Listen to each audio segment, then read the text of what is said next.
주님의 이름으로 여러분을 환영하고 축복합니다. 우리가 오늘 본문 창세기 1장 1절에서 2절을 보았던 이 말씀을 중심으로 이번 추수감사절을 맞이해가는 저희들이 한 주간을 이 창조의 능력 속에 성령께서 어떻게 그 창조한 그 온 세상, 온 우주, 그리고 가장 중요한 여러분과 저 이 믿음의 공동체를 어떻게 인도해 왔는가, 구약의 하나님의 백성인 이스라엘 백성과 함께 했던 그 성령의 역사, 때로는 그들이 고난 가운데 있을 때, 포로 가운데 있을 때, 그리고 그들이 돌아올 수 있는 모든 원동력 속에 하나님의 영이 함께 했던 것을 보게 됩니다. 그리고 교회가 새롭게 탄생하는 그 핵심 역할에 사도행전에 보면은 성령의 권능이 임하여서 그 연약했던 믿음의 사람들이 하나님의 증인으로 일어서는 것을 우리가 보았습니다. 저희 교회는 마태복음 4장 23절을 중심으로 주님의 모든 사역을 요약해 놓은 가르치고 전파하며 고치는 교회를 가장 중요한 목표로 삼고 있습니다.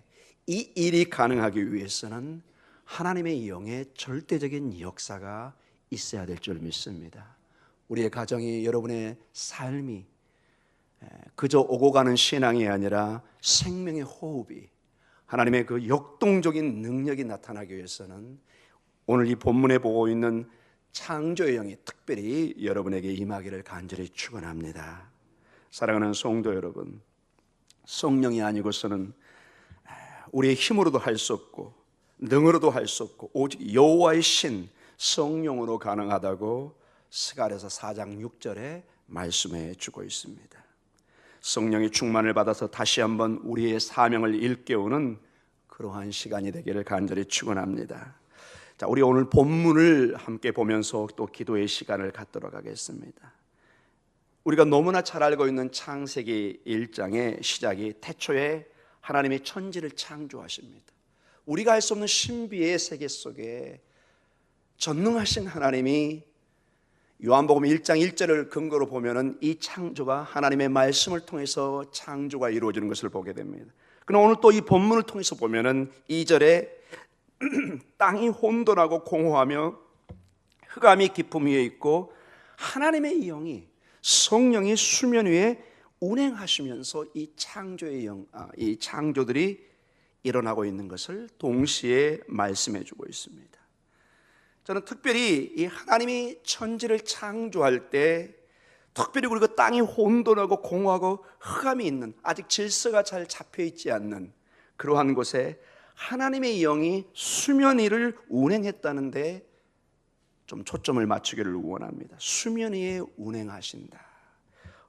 뭔가 이렇게 영이 위에 이렇게 쑥 다니는 느낌을 주고, 이것을 정확한 개념으로 찾기가 쉽지가 않습니다.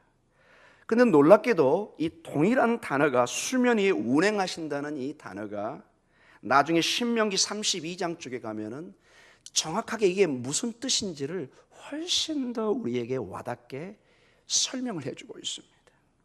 마치 독수리가 날개치며 상공을 날며 전체를 관찰하듯이, 여러분 마치 바다에 가면 갈매기가 또는 새들은 땅에 기어다니지가 않죠. 높은 창공에 올라가서 바다를 보고, 또 독수리가 전체에 이렇게 호수를 보고 주변을 보면서 때로는 물고기를 채가고 짐승들을 이렇게 잡아가는, 때로는 이 독수리가 자기의 새끼를 등에 업고 날아가는 그러한 것들을 우리가 연상해 볼 수 있습니다. 자, 신명기 32장 10절과 11절에 어떠한 상황 속에서 이 창세기 1장 2절에 나와 있는 하나님의 영이, 성령께서 운행해 가시는 모습이 어떤 식으로 자기 백성에게 적용되고 있는가를 한번 살펴보도록 하겠습니다. 신명기 32장 10절에서 11절입니다. 같이 읽습니다. 여호와께서 그를 황무지에서 짐승이 부르짖는 광야에서 만나시고 호위하시며 보호하시며 자기의 눈동자같이 지키셨도다.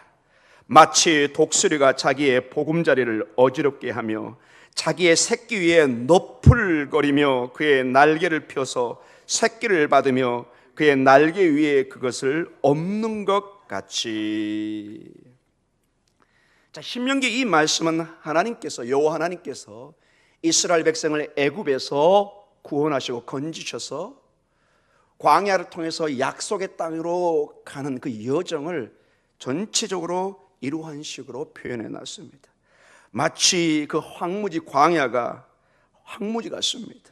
짐승이 부르짖고 누구도 이렇게 살만한 곳이 않는 공허하고 마치 혼돈되고 흑암이 깊은 것 같은 창세기의 모습이 마치 광야의 모습이었던 것을 봅니다. 하나님의 성령은 어둠과 공허한 형태의 혼돈으로부터 세상을 바꾸듯이 마치 독수리가 그 새끼를 업어서 나르듯이 보호하듯이 그 거칠고 그 황무한 사망의 땅이 하나님의 그 죽음의 자리가 아니라 그 죽음의 자리에서 그의 백성들을 구원해서 약속의 땅으로 인도해가는, 마치 어린아이를, 젖먹이 아이를 어머니가, 부모가 안고 가던 그러한 모습들을 보게 됩니다. 이스라엘 백성들은 아직 그 당시에 영적으로 젖먹이 아이와 같았습니다. 어린 새끼와 같았습니다. 독수리가 보호하듯이 날개로 보호해서 인도해가는 모습을 봅니다. 어린아이에게 절대적으로 부모는 절대적인 생명의 보호처인 것을 우리는 너무나 잘 알고 있습니다. 조금씩 변해가는 것을 보게 됩니다. 자, 여기에 우리가 주목해서 봐야 될 것이 11절에, 신명기 32장 11절에 이러한 모든 것을 마치 독수리가 그 새끼를 보호하는 모습으로 나옵니다. 마치 독수리가 자기의 보금자리를 어지럽게 하며, 목사님 그 본문 좀 띄워주십시오. 11절 신명기 32장. 마치 독수리가 자기의 보금자리를 어지럽게 하며 자기의 새끼 위에 뭐하죠? 너풀거리며 이렇게 나옵니다. 새끼 위에 너풀거리다. 이게 동일한 단어가 오늘 우리가 보았던 창세기 2장에 하나님의 영이 수면 위에 운행하신다, 이 단어 운행하신다는 말과 여기 너풀거리는 단어가 동일한 단어입니다. 메라헤피트라는 동일한 단어가 나옵니다. 하나님의 영이 그 흑암 속에 운행하시면서 모든 새로운 생명과 질서를 주기 시작합니다. 독수리가 날개를 치면서 그 새끼를 보호하고 인도해 갑니다. 너풀거립니다. 하나님의 영이 이스라엘 백성들을, 젖먹이와 같은 이스라엘 백성들을 그 광야에서 보호하시고 인도하십니다. 여러분, 가끔 방송에 이번 그 얼마나 여름에 더웠습니까? 그런데 여러분, 그 강가에 학인가요? 어떤 그 어미새가 하루 종일 너풀거리는 게 이게 모습이 찍혔습니다. 왜 그런가 봤더니 새끼가 2마리인가 있는 거예요. 너무 더우니까 엄마가 그 깃으로 뭐 하고 있죠? 부채질을 하고 있는 거예요. 여러분 혹시 그거 방송에 보셨습니까? 너무 그게 놀라워서 찍혀서 뉴스에 나온, 새끼가 더워서 막 죽어가는 거예요. 엄마가 자기도 얼마나 덥겠습니까?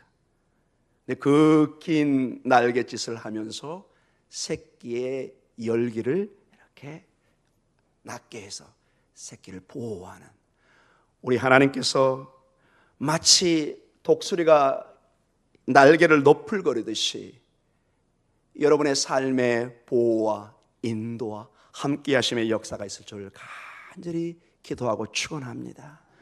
하나님은 바로 그런 분이시라는 것입니다. 이스라엘 백성들은 광야를 지나면서 그 높은 산이나 이런 데, 지금도 이스라엘 지역 가면은 그런 절벽 위에 독수리가 살고 있습니다. 저도 몇 번을 보았습니다. 모세가 이스라엘 백성들이 인도하는 그 당시나 2000년 전이나 지금이나 독수리는 동일한 일을 하고 있습니다. 성령께서는 창조의 영으로 우리에게 생명을 주시고 보호하시고 새로운 질서를 주시듯이 오늘 우리에게 그렇게 역사하고 있는 것을 믿으시기 바랍니다. 마치 공허하고 혼돈 곳이 사막과 같습니다. 전혀 그 젖먹이 아기가 도저히 살 수 없는 것입니다. 그러나 부모가 계시면 살 수 있는 것입니다. 하나님의 보호가 있으면 그 광야도 두려운 대상이 아니라 오히려 하나님의 역사를 통해서 통과해가는 중요한 생명의 장소인 것을 보게 됩니다. 우리는 좀 더 이러한 창조의 사건을 시편 33편 6절에 보면은 이런 식으로 아주 유사하게 하나님의 영의 역사를 표현하고 있습니다. 시편 33편 6절입니다. 같이 읽습니다. 여호와의 말씀으로 하늘이 지음이 되었으며 그 만상을 그의 입기운으로 이루었도다. 여러분, 하나님의 무슨 입이 있겠습니까? 하나님이 영이시기 때문에 우리 같은 형체가 없으시죠. 우리가 알아듣기 쉽게, 마치 우리가 호흡을 넣어서 추울 때 손을 따뜻하게 한다든지, 여러분, 우리의 호흡이 얼마나 중요한 생명의 상징입니까? 우리 호흡이 끝나면 우리는 그 순간 더 이상 사람이 아닙니다. 마치 그 모습처럼 하나님의 생명을 불어넣으듯이 온 우주를 창조하고 운행해 가시는 모습을 시편 기자가 시적으로 이렇게 아름답게 표현하고 있습니다. 결론적으로 말씀을 마치기를 원합니다. 사랑하는 성도 여러분, 창조 때부터 하나님의 영은, 아니 영원 전부터 성령께서는 하나님이시기 때문에 존재하고 계셨습니다. 창조 때 이스라엘 백성들에게 2000년의 교회의 역사에, 그리고 지금도 역사하고 계십니다. 중요한 것은 그것을 내가 인식하는 것입니다. 사랑하는 성도 여러분, 우리는 호흡을 하는데 대부분의 우리의 24시간에 내가 호흡한다는 걸 잘 느낍니까? 못 느낍니까? 거의 무의식 중에 우리는 자동적으로 이걸 하고 있는 것입니다. 여러분 맞지요? 아, 내가 지금 호흡하고 있구나. 한 번 쉬고. 맥박을 매일 체크하는 사람이 있나요, 여러분? 특별히 무슨 건강이나 무슨 재보고 그럴 때 맥박 재지, 평상시에 여기 막 닫고 여기 이렇게 눌러가면서 맥박 재는 사람, 그거 이상한 사람입니다. 우리 잘 그렇게 하지 않습니다. 그러나 우리가 그렇게 무의식 중에 살아간다고 이 맥박이, 우리의 호흡이 중요하지 않다는 것은 전혀 아닌 것이죠. 너무나 중요한 생명의 활동입니다. 주의 성령이 우리 안에 맥박처럼, 이 호흡처럼 우리에게 역사하고 있습니다. 이제 여러분 이것을 알고 우리가 인정하고 이것을 선포하고, 주의 성령이여 마치 나의 호흡처럼 오늘도 역사해 주시옵소서. 오늘 새벽을 깨우는 저희들의 심령 속에, 기도 속에 주의 성령이여 임하여 주시옵소서. 이미 임하여 계시지만 우리가 그걸 잘 느끼지를 못하고 우리가 인정하지 못하고 마치 성령의 역사가 없는 것처럼 살아온 저희들이 다시 한번 우리의 맥박을 재듯이, 위기 시에 가장 중요한 게 딱 맥박을 재봅니다. 이 사람이 지금 어떤 상태인지. 건강의 체크를 이 맥박의 진동을 따라서 측정을 하는 게 상식입니다. 성령의 역사를 여러분이 이 시간에 한번 체크하시면서, 주의 성령이 아니고서는 시가랴서 4장 6절의 말씀처럼 이것은 힘으로도 능으로도 할 수 없고 오직 나의 신 여호와의 영으로만이, 성령으로만이 하나님의 일들을 감당할 수 있다는 것. 우리는 근본적으로 창조 때부터, 우리의 태생부터 성령의 호흡이, 성령의 역사가 있었다는 것을 우리가 오늘도 인정하고 인식하고 선포하고 나아가는 여러분의 삶이 있기를 간절히 축원합니다. 주의 성령은 늘 우리가 인정하기를 원합니다. 이것을 감사하기를 원합니다. 그럴 때 우리에게 사도행전 1장 8절의 말씀처럼 성령의 권능이 우리에게 임하여서 위대한 하나님의 증인이 생명의 증인이 될 줄 믿습니다. 여러분의 삶의 이 믿음의 공동체에 성령의 권능이 임하여서 가르치고 전파하고 고치는 교회, 아니 능력의 교회, 능력의 삶이 여러분에게 임하시기를 주의 이름으로 축원합니다. 우리 기도하겠습니다.